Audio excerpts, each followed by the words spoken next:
This is the IELTS listening test.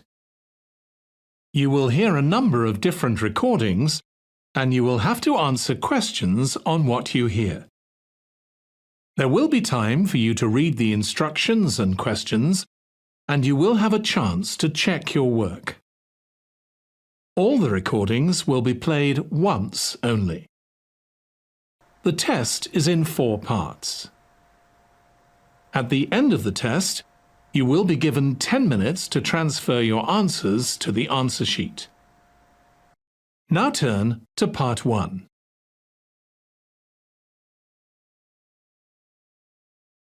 Part 1. You will hear a telephone conversation between a male insurance agent and a female client who wants to make changes to her policy. First, you have some time to look at questions 1 to 5.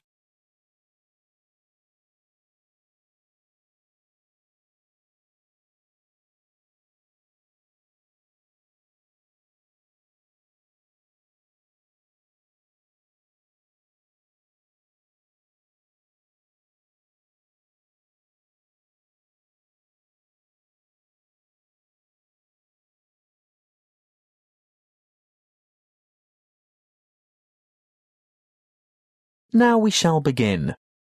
You should answer the questions as you listen, because you will not hear the recording a second time. Listen carefully and answer questions 1 to 5. Good morning, Tauber Insurance Company. How can I help you? Good morning. I want to alter my insurance policy. Is that for your house, contents or vehicle? My vehicle. Can you give me the number of the policy, please? Certainly, I have it here in front of me. It's ZQW 5009. And what make and model of car is it? It's a Mazda Marvel. And what's the CC rating? Sorry, what do you mean? How big is the engine? Is it 1,500 or 1,800 cc, for example? Oh, that. It's actually much bigger than that. It's 2,500 cc. Thank you. Now, I just have to ask you a few questions to verify your identity. What name is the policy under? Heathcote. Let me just bring that up on the computer. Yes. Can I just confirm your first name, please? Well, my first name is Lisa, but I'm known by my middle name, Marie. Right. I see both here, but Lisa is the one I want for ID purposes. And your date of birth, Lisa? I mean, Marie. The 22nd of August, 1955. Correct. Just one more question before we get started. Can you remember the password on this policy? Oh dear, I didn't know I had a password on it. Everyone has a password. Would you like to take a guess? Possibly it's my mother's name. And what would that be? Sophia. Sorry, guess again. All right. Oh, I remember now. It's my grandfather's name, Jack. Yes, followed by some numbers. 1897, right? Correct. Now we can get down to business. What exactly do you want to change? Well, a couple of things. Firstly, I think it's overvalued at the moment. Can we reduce the value by $5,000? You mean bring it down to $15,000? Yes, I'm sure it's lost quite a bit of value over the past year. Done. Now, what's the other thing? Before you hear the rest of the talk, you have some time to look at questions 6 to 10.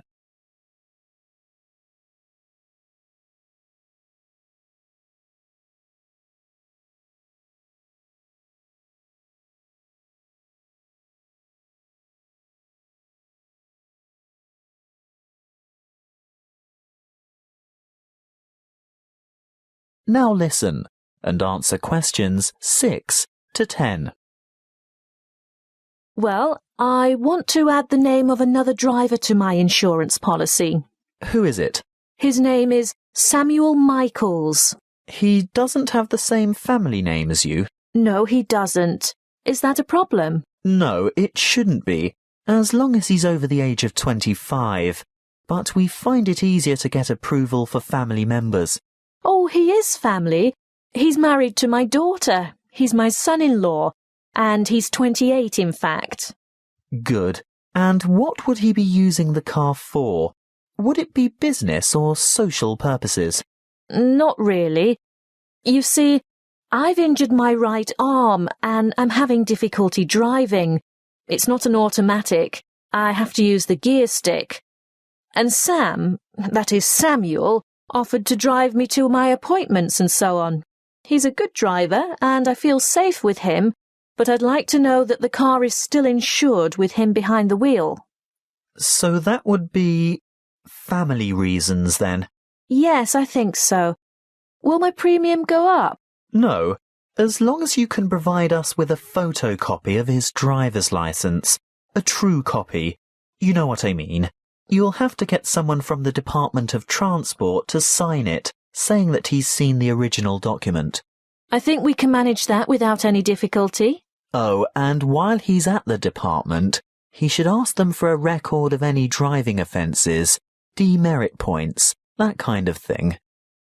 Only for the last 5 years, though. We're not interested in anything beyond that, but it's important that he has a clean record for the 5 previous years. Oh, I'm sure that won't be a problem. Is there anything else you need? Just the date for when you'd like this to take effect. Today, if that's possible. Yes, we can issue temporary cover from today's date, but full cover won't apply until we've received the paperwork and it's been approved. What exactly is temporary? He'll be covered for 2 full weeks, but it will lapse after that time if there's any problem with his credentials. That is the end of Part 1. You now have 1 minute to check your answers to Part 1.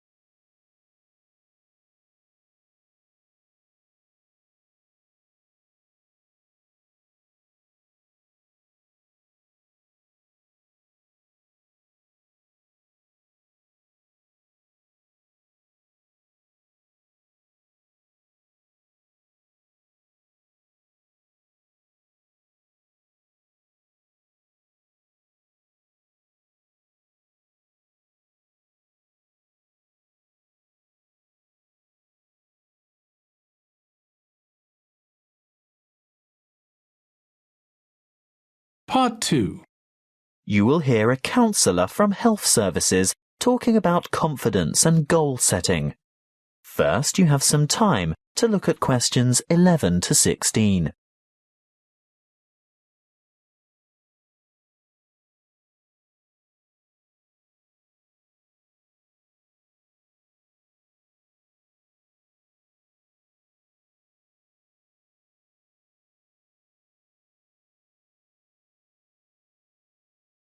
Listen carefully and answer questions 11 to 16. Hello, I'm Jo from Health Services, and I'm pleased to be here talking to you today. You've come here today to learn more about gaining confidence and setting goals. How many of you are truly positive thinkers? Positive thinking is the key to confidence. It doesn't matter whether you are playing a sports match, facing an interview, or preparing for an exam. If you apply positive thinking, you will gain confidence. This is the secret. Positive thought patterns. Positivity leads to confidence, which, in turn, will optimize your performance. What is the one simple mental strategy that all confident people have in common? They concentrate on success. But don't they ever fail? Don't they make mistakes? What happens when things go wrong? The crucial difference is that they don't dwell on failure. Everybody makes mistakes. I mean, how else do we learn? Rather than giving up or becoming depressed, the best strategy is to register the mistake, note what went wrong, and determine what would have been a better way to act or what could have been done differently in order to achieve a more successful outcome. Then move on. Yes, erase the negative emotions. Allow those memories of defeat, frustration, or dissatisfaction to fade and move forward. Negativity erodes confidence. You need to put aside your disappointments and focus on successful outcomes. Oh, it's not that easy, I can hear you saying. Well, no, it's not easy to forget failure, but no one ever fails completely, so congratulate yourself on the areas where you did do well. Mentally replay the best bits, even if they're only a small part. Now, there are 2 more things you need to do. Firstly, rehearsal. Yes, you heard me. Rehearsal. Surely only actors in a play need to rehearse their parts? No, the truth is, we all need to rehearse. This is a surefire way to build confidence. Before the match, presentation, the exam, or whatever, imagine yourself performing successfully in that particular situation. And here's the second tip. Look confident. That will always give you an extra physiological advantage. So you can see that mind and body work together on this. You have to think and act positively. Let's talk a bit more about how to look confident. If you have to overcome a challenge, get rid of that anxious expression and rigid posture, those downcast eyes and nervous gestures. Even if you don't feel very self-assured, you can still give the appearance of confidence. Stand tall, hold your head up, make full eye contact, and keep an open expression. Replace the frown with a smile if you can manage it. And those hunched shoulders? Relax those shoulder muscles. If you need to, take a deep breath and stretch to release pent-up anxiety and tension. What if you have to make a difficult phone call, for example? Nobody can actually see you, so does it matter what you look like? Yes, it does. Practicing positive body language will help you cross the threshold into a confident mood. Before we move on to talk about goal setting, it may surprise you to know that once you have set a goal in life, the brain responds with a burst of activity, which we experience as... That's right, happiness. And what happens when the goal is achieved?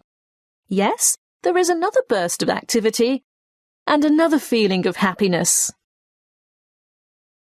Before you hear the rest of the talk, you have some time to look at questions 17 to 20.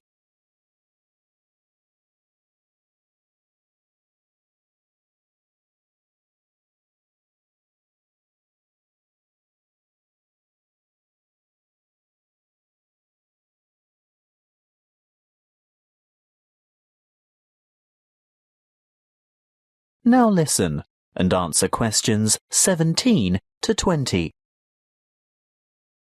As you can see, the recipe for a happy life is to maintain a positive attitude and keep setting and achieving your goals. So, whatever your goal, whatever it is that you're aiming for, a new job, losing weight, giving up smoking, graduation, you need an appropriate, and by appropriate I mean achievable goal. That's the first step. The next thing to consider is motivation. How do you get going? Well, it's more likely to motivate you if you think of the rewards of success rather than focus on failure or what you might lose. So, you need to establish your incentives. After that, you'll have to work out the various stages and phases that you'll need to go through along the way and prepare for each one of them. If you're not naturally motivated, keep the targets small and achievable. but it really is important to ensure you collect the resources to accomplish the various steps. If you have performed that particular task before, you may already have the resources, or at least know where to get them from. If not, ask someone who has already succeeded. When you have got this far, the next stage is obvious. Yes, you have to take the first step. That's not quite all there is to it, though. The final thing is to remember to keep track of what you've accomplished. In other words, be sure to maintain a progress log.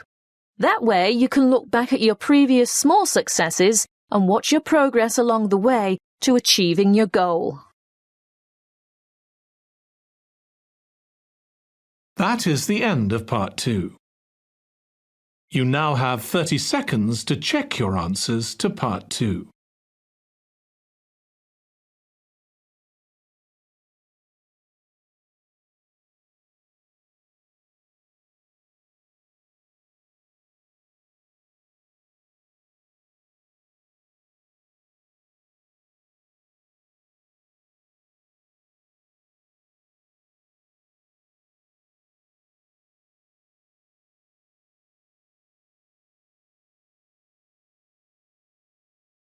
Part 3.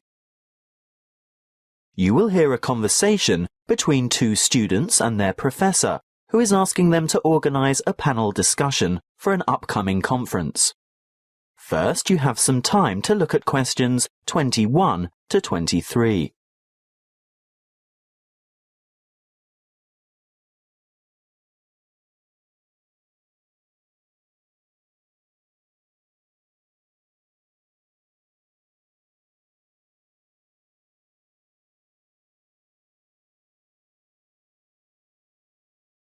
Listen carefully and answer questions 21 to 23.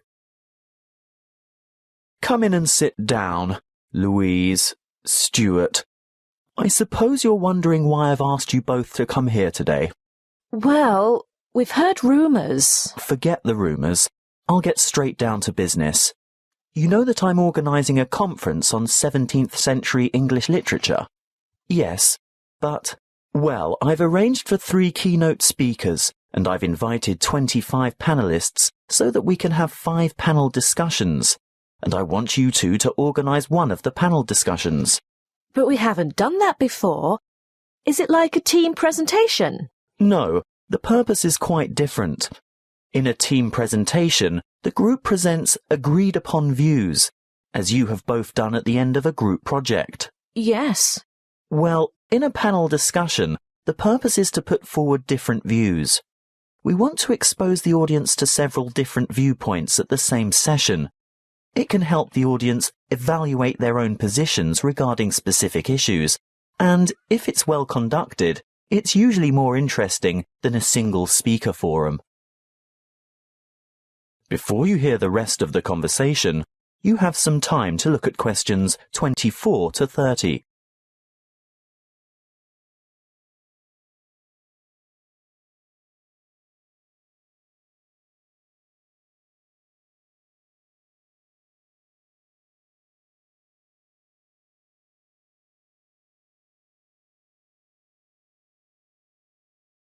Now listen and answer questions 24 to 30. And what exactly do we have to do? Well, you'll take the role of leader or moderator and assistant. Is that like the role of chairman? Yes, that's it. Sounds daunting.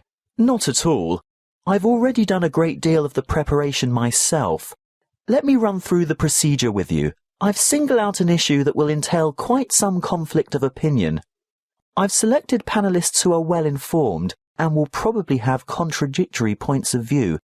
That's very important, you know. Actually, I feel a bit nervous. How many panellists will there be? Well, I've invited 5 panellists for each panel because that's probably the maximum number that an inexperienced moderator can handle. But don't worry, I always invite more than we need because you can be sure someone won't be able to make it. So you'll probably just end up with 4, which is a very manageable number. Oh, I see. And I've chosen a moderator. That's you, by the way. Ah, but Stuart will help, right? Yes, I'll get on to timekeeping and whatnot shortly. That's where an assistant is indispensable. But what procedure do we follow to conduct the panel discussion? Don't worry, I was just about to say, I've also settled on the format. What is it? There are various formats that can be followed, but I've always found this one to be very effective. Yes? Okay. Make some notes on these guidelines as I run through them and ask me questions about anything you don't understand. We're ready? Firstly, the moderator introduces the topic and the panelists. But we don't know who the panelists are. Don't worry, I've prepared a short biographical introduction for each one of them, and I'll give you that information tomorrow. Oh, good. Next, the panelists are given a set amount of time to present their views on the topic. I'd say about 2 minutes each should be sufficient. Now, this is where Stuart's timekeeping is going to be important. You have to keep to the schedule all the way through because the lecture room has only been booked for an hour. How do I indicate when the time is up? You stand off to one side of the panel, either with your back to the audience or hidden from the audience, but in full view of the panel and moderator. You have a digital clock or timer, and you hold up the appropriate number of fingers to give the number of minutes. When the time is up, you make a cutting gesture with your hand. Ah, but what if the panelists keep talking? Then that's your job to politely intervene and move on to the next segment, which is the discussion itself. Panelists discuss, ask questions, and react to the opinions of other panel members. This, of course, is their primary function and should occupy about 60% of the allotted time. Stuart will watch the time, right? Yes, because you'll be making brief notes. Why? Well, when the time's up, the moderator shuts down the debate and provides a summary of the discussion. Oh, and then it's over? Well, no. The secondary function of the panel is to answer questions from the audience, and that should take up the remaining 15 to 20 minutes. It's the leader's role to recognise appropriate questions and reject those not related to the subject. During the question period, you must maintain strict control, and this will most likely be the toughest part of the whole job. Oh dear. Stuart will of course help you here by ensuring that as many people as possible have a chance to ask their questions, and that no one member of the audience tries to dominate. With about 5 minutes to go, he'll announce that there's time for only a couple more questions, then announce, last question. And then it's over? Not quite. You still have to acknowledge the involvement of the panelists and invite the audience to thank them with a round of applause. Should I clap too? Yes, you should both take part in the applause. That is the end of part 3. You now have 30 seconds to check your answers to part 3.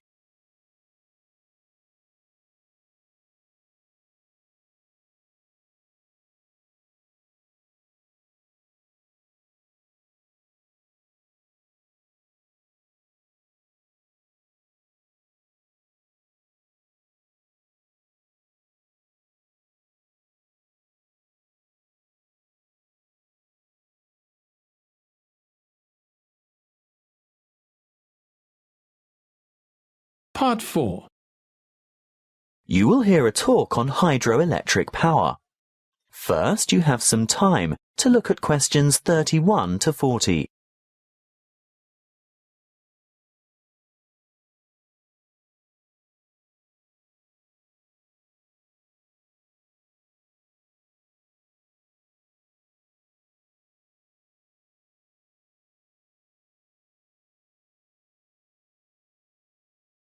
Listen carefully and answer questions 31 to 40. Welcome to our series on renewable resources. The topic today is hydropower. As you most probably know, hydro means water, so we are talking about using water to generate electricity. Of course, there are many ways to generate electricity, but hydropower is important to the community. Firstly and obviously because it's renewable. The Earth's hydrologic cycle of constant evaporation and transpiration provides a continual supply of water from rainfall and snowmelt. The second point to consider is its efficiency. Hydropower plants are able to convert approximately 90% of the energy from the falling water into electric energy, whereas many fossil-fueled plants lose more than half of the energy content of their fuel by way of waste heat and gases. For this reason, they are very efficient. Hydropower is also clean.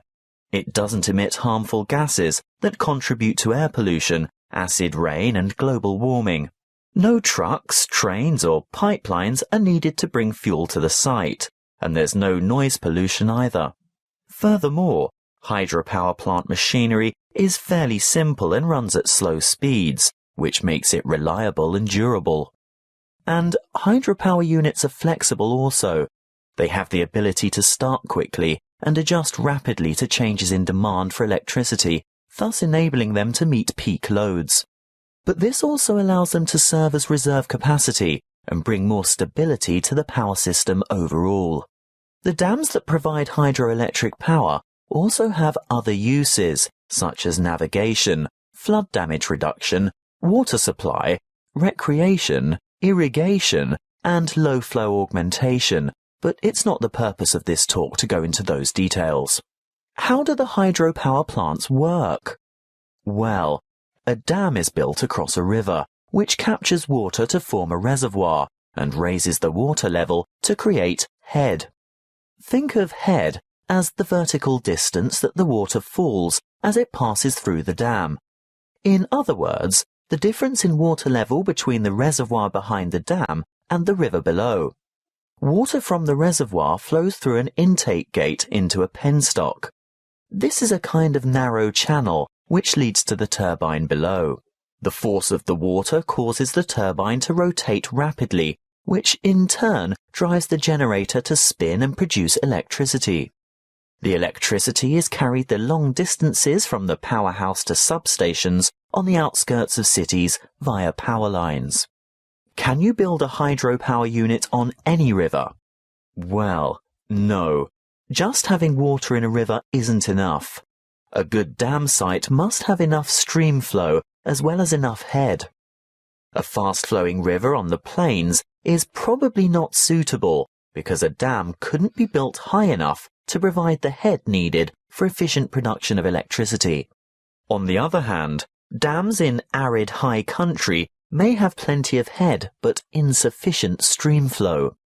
The perfect spot for a hydropower plant is where the right combination of stream flow and head exists. What about the environment? Surely the construction of large dams has an environmental impact. Well, yes it does. Certainly dams and reservoirs are built to improve the lives of people living in towns, farming communities and cities. But there must be a balance between development and preserving the natural environment. Needless to say, the natural river environment is changed, which leads to changes in river ecology and aquatic habitat. Sometimes, for example, dissolved oxygen levels below dams get so low in summer that there is a negative impact on aquatic life. These levels can be improved, however, by using special aerating turbines and/or injecting oxygen directly into the stream flow. In order to protect and improve the habitat for endangered and other species of birds, fish and water life, there needs to be a thorough review of operating plans to see if a better balance can be achieved. Hydropower plant design and operation must not only meet the needs of consumers for electricity, but work hand in hand with agencies whose concern is for the fish and wildlife, water quality and water supply. That is the end of Part 4. You now have 1 minute to check your answers to Part 4. That is the end of the listening test. In the IELTS test, you would now have 10 minutes to transfer your answers to the answer sheet.